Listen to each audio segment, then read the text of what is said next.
بسم اللہ الرحمن الرحیم۔ سامعین اکرام، آج کا ہمارا قرآنی عمل بدنامی، بے عزتی سے بچنے کے لیے ہے۔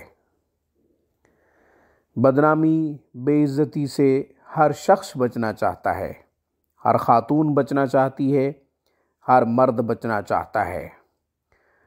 برادری میں بھی کہیں بے عزتی نہ ہو، بدنامی نہ ہو، ڈیگریڈ نہ کیا جائے، انسلٹ نہ کی جائے، توہین نہ کی جائے، مس بیہیو نہ کیا جائے۔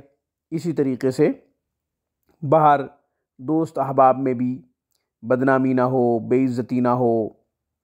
اور اگر کوئی تاجر ہے تو وہ اپنا امیج خراب نہیں کرنا چاہتا اپنی بزنس کمیونٹی میں، تو اس کے لیے ہم ایک خوبصورت قرآنی عمل آپ کو بتا رہے ہیں۔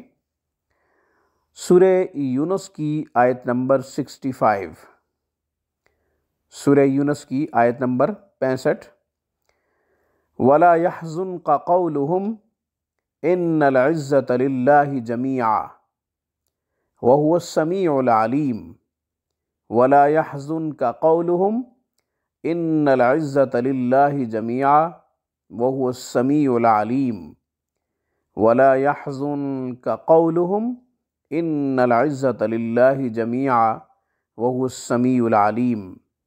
اس آیت مبارکہ کو آپ 41 دفعہ پڑھ لیا کریں، کسی بھی نماز کے بعد پڑھ لیا کریں، یا یہ کہ اس آیت مبارکہ کو یاد کر لیں، بلا تعداد پڑھا کریں، بلا اوقات پڑھا کریں، بلا شرائط پڑھا کریں۔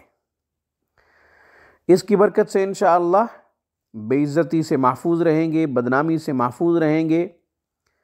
کوئی شخص آپ کی توہین نہیں کر سکے گا، کوئی شخص آپ کو ڈیگریڈ نہیں کر سکے گا، کوئی شخص آپ کی انسلٹ نہیں کرے گا، مس بیہیو نہیں کرے گا، آپ کے سامنے آپ کے لیے برے کلمات اپنی زبان سے استعمال نہیں کرے گا، آپ کے تقدس کو پامال نہیں کرے گا، کیونکہ یہ قرآنی عمل ہے، اس کی اپنی برکت ہے۔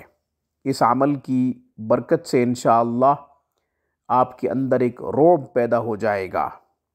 آپ کے اندر ایک رعب جب پیدا ہوگا تو کوئی شخص ہمت نہیں کر سکے گا کہ وہ آپ کی توہین کرے، آپ کی بے عزتی کرے، آپ کو بدنام کرے، یا پھر آپ کی انسلٹ کرے۔ آج کی ویڈیو میں بس اتنا ہی۔ روحانی پرواز کو سبسکرائب کیجئے، ہماری تمام ویڈیوز کی اپڈیٹ حاصل کرنے کے لیے گھنٹی کے بٹن کو دبا دیجئے۔ السلام علیکم ورحمۃ اللہ وبرکاتہ۔